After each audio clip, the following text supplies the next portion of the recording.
윤석열 대통령이 이르면 다음 주 취임 2주년을 맞아 공식 기자회견을 엽니다.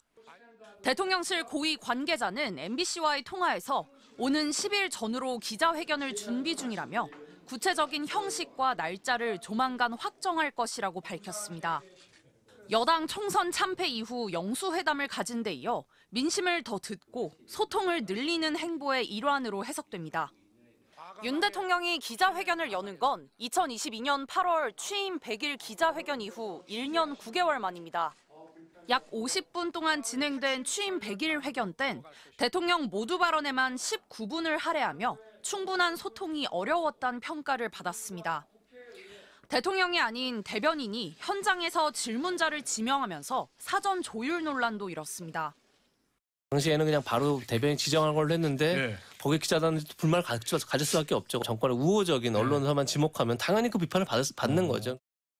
윤 대통령은 지난해 새해에는 조선일보 인터뷰로 올해는 사전에 녹화한 KBS 신년 대담을 통해 기자회견을 대신했습니다. 김건희 여사 명품백 수수 논란 등에 대해선 사과보다는 해명에만 급급했고 핵심 질문은 피해갔다는 비판을 받았습니다. 대통령이나 대통령 부인이 어느 누구한테도 이렇게 박절하게 대하기는 참 어렵습니다. 여권에선 이번 기자회견이 대통령의 진정성을 보여주는 계기가 되기를 기대하고 있습니다. 총선 참패의 의미라는 것을 이제 말씀 주시고 또 국민 눈높이에 맞는 소통의 방식이라든지 민심을 받드는 이제 정부의 모습을 보여주겠다 이런 약속도 하시고.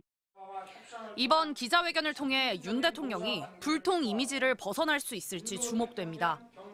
최상병 사건 수사 외압 의혹과 김건희 여사 특검 등 민감한 질문에 대한 대통령의 답변이 변화 의지를 보여줄 시험대가 될 걸로 보입니다. MBC 뉴스 구승입니다. 대통령실은 이번 대담에 대해 예상치 못한 질문이 나와 참모들이 당황했지만 대통령이 차분하게 답했다면서 질문은 집요했고 답변은 소상했다고 평가했습니다. 여러분은 어떠십니까? 대통령에게 묻고 싶었던 질문이 나왔습니까? 대통령으로부터 직접 듣고 싶었던 답변은 들으셨습니까? 그래서 궁금증이 풀렸습니까? 이용주 기자가 짚어봤습니다. 특별 대담의 제목은 대통령실을 가다였습니다. 94분 방송 분량에서 대통령실 소개에 20분 가까이가 걸렸습니다. 2년째 건너뛴 기자회견을 대신해 마주 앉은 대담 진행자는 조그마한 백에 대해 묻겠다고 했습니다. 최근에 많은 논란이 되고 있는 이른바 파우치. 네네. 외국 회사 조그마한 백이죠. 네. 이 사건에서 가장 궁금한 점은 어떻게 접근했는지라고 했습니다. 첫 번째 의아한 점은 이 시계 몰래카메라를 작용한 전자기기를 가지고 대통령 부인에게 접근할 수 있었을까? 하지만 김 여사가 왜 받았는지, 받은 뒤에 어떻게 했는지는 궁금해하지 않았습니다. 여당에서는 네. 이 사안을 정치 공작이라고 부르면서 여당 입장에 대한 의견을 물었을 뿐 야당에서 수사 필요성을 거론하고 있다는 질문은 하지 않았습니다. 민감한 사안은 더 따져 묻지도 않았습니다. 핵심은 한동훈 위원장의 사퇴를 요구했다라는 보도도 나왔고 대통령과 여당 지도부의 갈등 사태가 있었지만 직접 당사자를 앞에 두고도 정말 사퇴를 요구한 것이 맞는지, 그렇다면 이유는 무엇인지도 묻지 않았습니다. 이러는 사이 정작 대통령에게 물어야 할 질문은 사라졌습니다. 대통령실 개입 의혹이 커지고 있는 해병대 최상병 사건에 대해서 묻지 않았습니다. 사법농단 재판에서 무죄를 받은 양승태 전 대법원장과 관련해서도 이른바 고발사주 의혹에 대한 질문도 없었습니다. 모두 윤석열 대통령의 검찰 재직 시절 관련된 사건들입니다. 지난 2019년에도 문재인 대통령은 KBS와 단독 대담을 생방송으로 진행했습니다. 당시 프로그램 이름은 어제 대담과는 다른 대통령에게 묻는다였습니다. 야당의 의견을 전혀 반영하지 않고 전국을 끌어가고 있다. 그렇기 때문에 지금 대통령께 독재자라고 얘기를 하는 것 아니겠습니까? 그 독재자 들으셨을 때 어떤 느낌이셨습니까? 대통령의 표정이 편치 않았지만 국민을 대표한 자리에서 질문에 성역은 없었습니다. 대통령실은 이번 대담이 사전 원고도 리허설도 없었다며 진솔한 입장이 잘 드러났다고 했습니다. 반응이 호의적이지는 않은 것 같다는 질문에는 정책은 관심 없고 명품백만 관심이 있으니까 답답하다고 답했습니다. 하지만 이런 답답함을 해소할 기회를 활용하지 않은 건 대통령이었습니다. 대담이 끝났지만 국민들에게는 도돌이표로 돌아온 똑같은 질문만 남았습니다. 명품 가방과 관련한 논란이 해소되지 못하면서 계속되는 갈등은 국력 낭비처럼 되고 있습니다.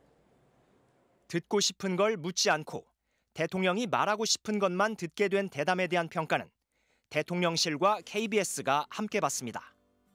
MBC 뉴스 이용주입니다. 윤석열 대통령은 국민 앞에 나서지 않았습니다.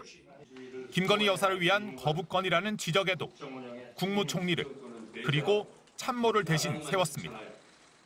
참모 뒤에 숨지 않겠다고 약속했지만 김 여사 문제는 예외였습니다. 참모 뒤에 숨지 않고 정부의 잘못은 솔직하게 고백하겠습니다. 현실적인 어려움은 솔직하게 털어놓고 민생 토론회로 바꾼 신년 업무 보고는 국민들께 더 가까이 가겠다는 취지라고 밝혔습니다. 현장의 목소리를 듣고 국민이 원한다면 어떤 문제라도 즉각 해결하는 정부가 돼야 합니다. 듣는다고 했을 뿐 대통령은 질문은 받지 않습니다. 국정 운영에 대한 중간 평가를 받는 집권 3년 차지만 신년 기자회견은 아직 소식이 없습니다. 대통령이 질문을 피하는 사이 김건희 여사 방탄을 위한 국무회의다. 국민이 위임한 권한을 사적으로 쓴다는 권력 사유화 논란은 커지고 있습니다. 저 때문에 남편이 비난받는 현실에 너무 가슴이 무너집니다. 과거의 잘못을 깊이 반성하고. 김건희 여사는 특검법과 명품 가방 수수 의혹의 직접 당사자입니다. 캠프에서부터 보면은 그거는 정말 금기고 얘기를 했는데 전혀 화를 내면서 그냥 넘어가 버리는데. 윤 대통령은 당선 직후 언론과의 소통을 강조했습니다. 우리 기자 여러분들과 간담회를 자주 갖겠습니다. 언론 앞에 자주 서겠습니다.